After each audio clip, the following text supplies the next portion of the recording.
The renovation crew had been upgrading Lincoln High School's music wing for 3 days when they discovered a sealed room behind the old practice room wall. It was September 15th, 2025, and 45-year-old contractor James Peterson broke through the drywall to find a small space that wasn't on any blueprint.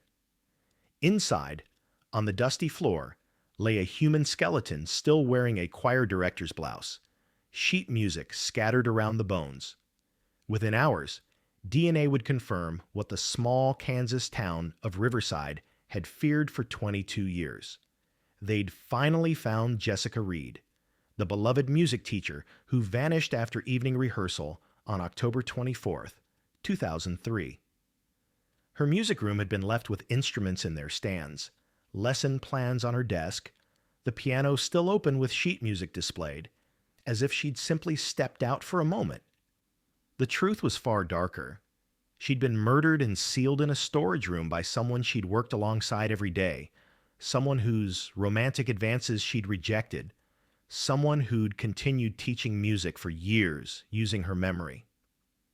For 22 years, students had practiced in rooms just feet away, never knowing their beloved teacher's body lay hidden behind the walls. James Peterson was an experienced contractor at 45 years old. He'd been doing repairs and renovations for schools and public buildings in the Kansas area for 22 years, and had worked on dozens of educational facilities. Lincoln High School wanted to modernize their old music wing, which had been constructed in the 1980s. The school had been operating since 1985, and the music facilities needed significant upgrades. James and his crew started work on September 12th, 2025, expecting a straightforward 2-week project. On the afternoon of September 15th, they were carefully removing the wall of the old practice room. The plan was to create a larger rehearsal space for the expanding choir program. James was removing drywall panels when he noticed something strange and unexpected. Behind the thick wall was a small enclosed room that shouldn't exist. The architectural plans from the 1980s didn't show this space at all. "Wait," he told crew member Mike, who'd been working with him for 7 years. "There's a hidden area here. This isn't on any of the plans we have." When he fully removed the wall section, he saw a small storage room, about 4 feet wide, 6 feet long, like a small closet, completely sealed with no visible entrance from any direction, and inside, illuminated by his powerful work flashlight, a skeleton wearing a light blue blouse surrounded by yellowed sheet music scattered across the floor. Beside the skeleton lay a brown leather purse and several scattered music theory books, all covered in decades of dust. James's hands trembled as he backed away from the opening. "My God, call the police right now. Don't touch anything." Riverside Police Department was on scene within 20 minutes of the emergency call. 2 patrol cars arrived first, followed by Detective Michael Chen's unmarked sedan. Chen was 48 years old with 23 years of law enforcement experience. He knew small Kansas towns well and understood their close-knit communities. Forensic teams carefully examined the sealed area. Crime scene technicians photographed every angle, measured precise distances, collected samples from every surface. The skeleton was positioned in a standing position, leaning against the back wall. There was obvious blunt force trauma to the left side of the skull, multiple impact points suggesting repeated strikes.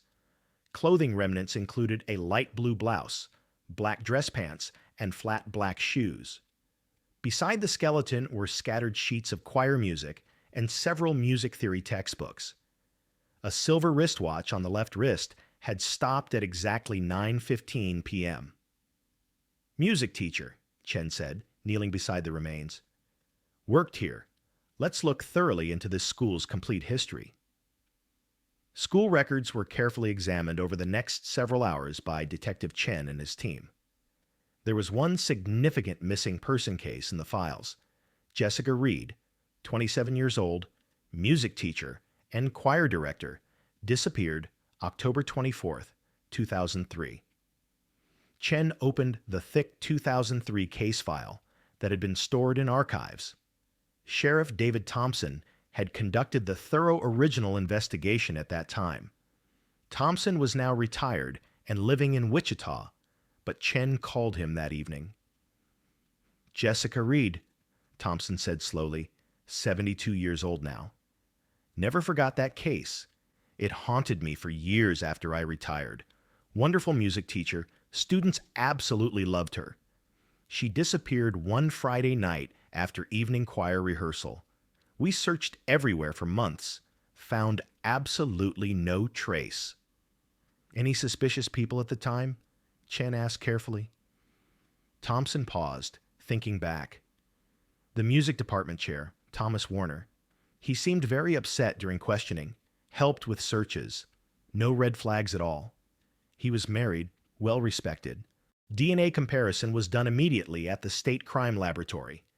Jessica's mother, Margaret Reed, 71, still lived in Riverside, just 2 miles from the high school. A reference DNA sample was carefully provided. 1 week later, the laboratory result came back. Perfect match. The skeleton sealed in the storage room was definitely Jessica Marie Reed.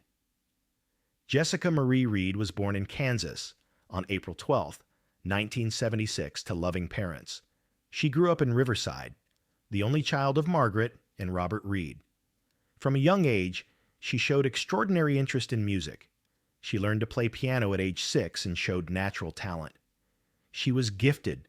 At 12, she gave her first public piano recital at the community center. After finishing high school with honors in 1994, she was accepted to the University of Kansas Music Education Department. She graduated with her teaching certificate in 1999. She worked for 2 years at a private music school in Kansas City, gaining experience teaching piano and choir. In 2001, at age 25, she decided to return to her hometown. "I want to teach music to children here," she told her mother. "Not the big city. This is where I belong, where I can make a real difference." In 2001, she started working at Lincoln High School as choir director and piano instructor. She loved children deeply, created creative and engaging lessons, stayed late to help students prepare for competitions. She revitalized the failing choir program, building it into one of the best in the state. "Music changes lives," she'd tell her students with genuine passion. "It opens doors you never knew existed." In 2002, at age 26, she got engaged to Ryan Cooper, a local electrical engineer she'd met at a community event. They bought a small apartment together, adopted a cat named Mozart. They planned to marry in summer 2004 and hoped to start a family. Jessica was genuinely happy with her life and career. But there was something important Jessica didn't know. The music department chair was becoming dangerously obsessed with her. Thomas Warner was born in Kansas in 1961 in a middle-class family. He'd married young at 23, had 2 children by 30. His marriage had been troubled for years. In 1995, he started working at Lincoln High School as music department chair. He was a competent teacher, but socially awkward and increasingly isolated in his personal life. When Jessica started working at the school in 2001, Thomas began to take serious interest in her. She was young, beautiful, talented, full of life and energy. Everything his marriage wasn't. Thomas would find excuses to visit her classroom frequently, offer to help with her lesson plans, suggest coffee meetings to discuss curriculum. Jessica was always polite, but clearly maintained professional distance. In fall 2003, Thomas gathered his courage and decided to act on his feelings. In September, after a department meeting, he invited Jessica to dinner directly. Jessica politely but firmly declined. "Thomas, I don't think that's appropriate at all. I'm engaged to Ryan, and you're married with children. We're colleagues. I'm not interested." Thomas was completely crushed. He'd built up hope over 2 years, misinterpreting her professional kindness. The rejection turned his infatuation to obsession, then to rage and resentment. October 24th, 2003, Friday evening. Jessica was working late in the music room preparing materials for the upcoming fall concert. She'd finished evening choir rehearsal at 8:30 p.m., was putting instruments away and organizing sheet music. Thomas was also at school, supposedly finishing administrative paperwork in his office down the hall. At 9 p.m., Thomas walked to Jessica's music room. "Jessica, I'm sorry to bother you, but could you help me move the old upright piano in the storage room? It's too heavy for me to manage alone, and I need it moved for the renovation plans." Jessica put down the sheet music immediately, always willing to help colleagues. "Sure, of course I'll help you." They walked to the storage room area behind the practice rooms. Thomas led her to the old sealed-off storage space behind the practice room wall. It was dark and isolated. "Where exactly is the piano?" Jessica asked, looking around the dim space. Thomas hesitated for just a moment, his heart pounding. Then he made his irreversible decision. Leaning against the wall was a heavy metal piano leg that had been left there years ago. Thomas grabbed it with both hands and struck Jessica's head from behind with tremendous force. Jessica fell to the concrete floor, shocked and confused, blood starting to flow. "Thomas, why? What are you doing?" Thomas, now panicking, adrenaline surging through his body, struck her again with the metal leg. Then again. Jessica stopped moving, stopped breathing. Blood pooled on the dusty floor. Thomas dropped the piano leg and checked her pulse with trembling hands. Nothing. Jessica Reed was dead. Thomas backed away, breathing heavily, suddenly realizing the enormity of what he'd just done. What had he done? He'd killed Jessica, the talented young woman who'd been kind to him, who'd never done anything wrong, who was loved by everyone. But then cold reality hit his panicked thoughts. This was actually the only solution now. If Jessica was permanently gone, no one could reject him anymore. No one could know what happened. Thomas worked quickly through the night, driven by desperate fear. In the storage room area was an unused space behind the old practice room, leftover space from when the wing was originally constructed.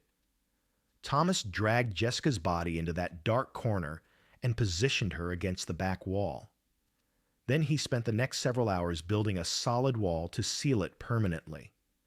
He found drywall panels in the maintenance room, screws, joint compound, paint. He worked methodically and carefully until early morning. By 4 a.m., the wall looked like it had been there since the building was constructed. Then he carefully organized Jessica's music room. He left everything exactly as it was.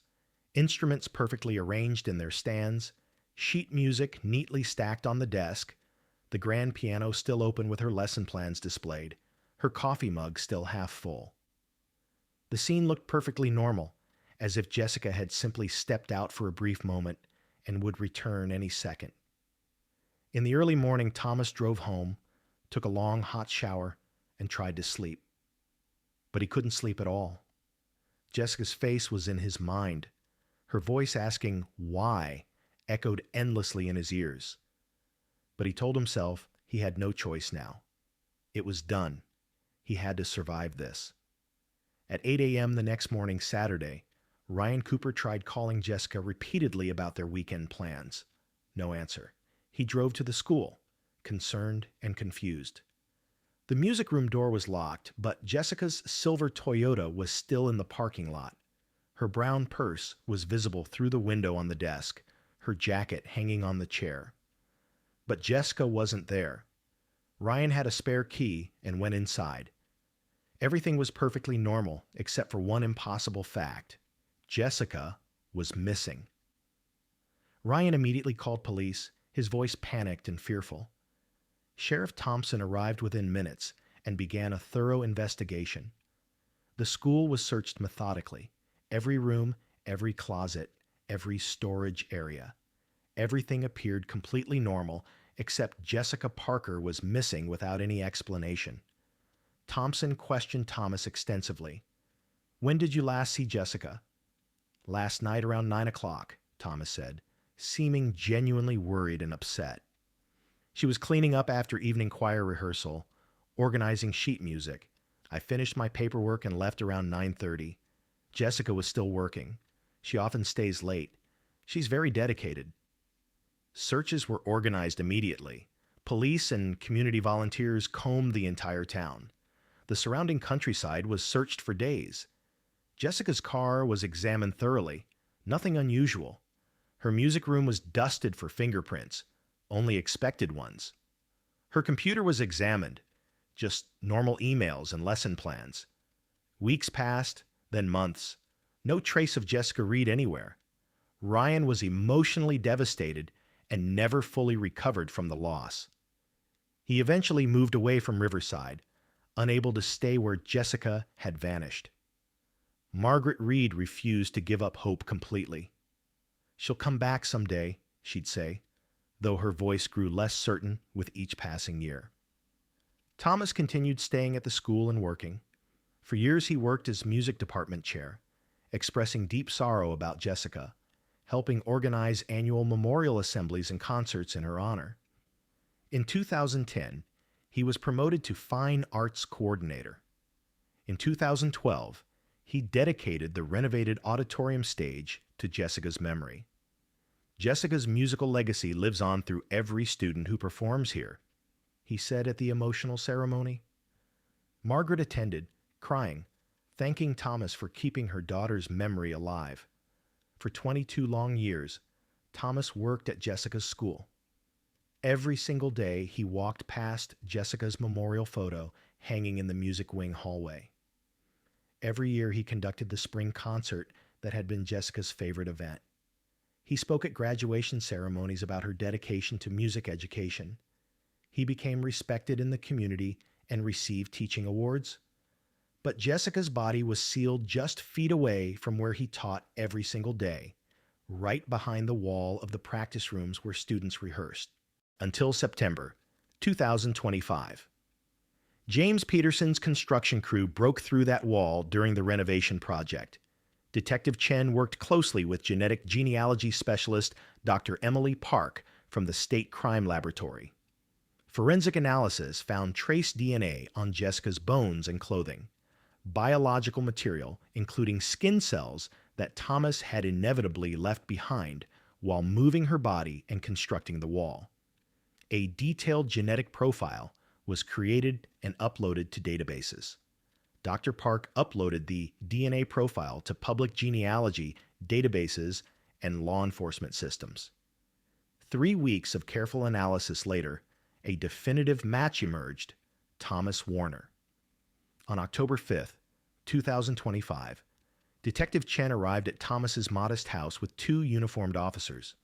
Thomas opened the door, looking exhausted and older than his 64 years. "Detective Chen, I knew someone would come eventually," he said quietly, resignation in his voice. "Mr. Warner, you're under arrest in connection with the murder of Jessica Reed." Thomas nodded slowly, showing no resistance. "I know. You found her. I've carried this burden for 22 years. Part of me is actually relieved it's finally over." At the station, Thomas requested an attorney, but then decided almost immediately to confess fully and completely. "I've lived with her ghost for 22 years, he told Chen, tears streaming down his weathered face.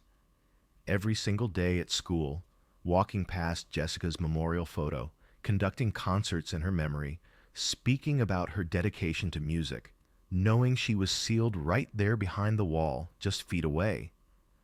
I didn't plan to kill her. I just got so angry and hurt when she rejected me. I'd hoped for 2 years, one moment of rage and panic. But that moment cost Jessica everything. Her life, her wedding to Ryan, her future career, all the students she would have taught, all the music she would have created, and it cost me my soul and my humanity." The confession was detailed and complete. That Friday night, the fake request for help, the attack in the storage room, building the wall, arranging her classroom, everything. When the news spread through Riverside, the small community was shocked and felt deeply betrayed. Thomas Warner, the respected music teacher who'd honored Jessica's memory for 22 years, was her killer. Margaret gave an emotional press statement, her voice breaking with pain. My daughter trusted Thomas, worked with him every single day, thought he was a friend and mentor, and Thomas murdered her because she rejected his inappropriate advances. For 22 years, I attended every memorial concert, every dedication ceremony, thanking Thomas for keeping Jessica's memory alive. I supported and trusted my daughter's killer without knowing. The betrayal is beyond words, beyond comprehension. The trial began in November 2025. Thomas was charged with first-degree murder with special circumstances. His attorney tried to argue it wasn't premeditated, that it was a crime of passion, but the prosecutor was firm and presented overwhelming evidence. The jury deliberated for 6 difficult days, reviewing all evidence carefully. Verdict: guilty of first-degree murder. At the sentencing hearing, Margaret spoke through tears and anger. Thomas built his entire career on my daughter's corpse, sealed in a wall. He lied every single day for 22 years. He smiled at me at ceremonies while Jessica's body was just feet away. He conducted concerts in her memory while standing above her grave. He deserves every day of his punishment and more. The judge announced the sentence: life in prison with possibility of parole after 25 years. Thomas was 64 years old. He could apply for parole at age 89, though it was highly unlikely to ever be granted given the circumstances. Thomas stood and faced the courtroom, his voice barely audible. I deserve this sentence and worse. Jessica didn't deserve what I did. I wish desperately I could undo that night, but I can't. I'll spend whatever time I have left living with what I did to that wonderful young woman. Lincoln High School officially renamed the entire music wing Jessica Reed Music Center. A large bronze plaque was installed at the entrance. Jessica Marie Reed, 1976 to 2003. Dedicated music teacher who inspired generations of students and believed music could change lives. Taken far too soon, never forgotten.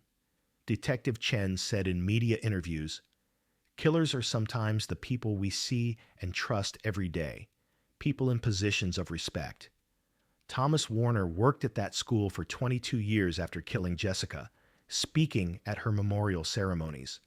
Without modern DNA technology and genetic genealogy, we might never have solved this case.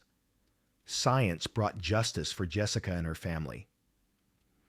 Riverside is slowly healing from the deep sense of betrayal. The school continues to serve the community under new leadership. Jessica's legacy of passionate, dedicated music education lives on in the countless students whose lives she touched.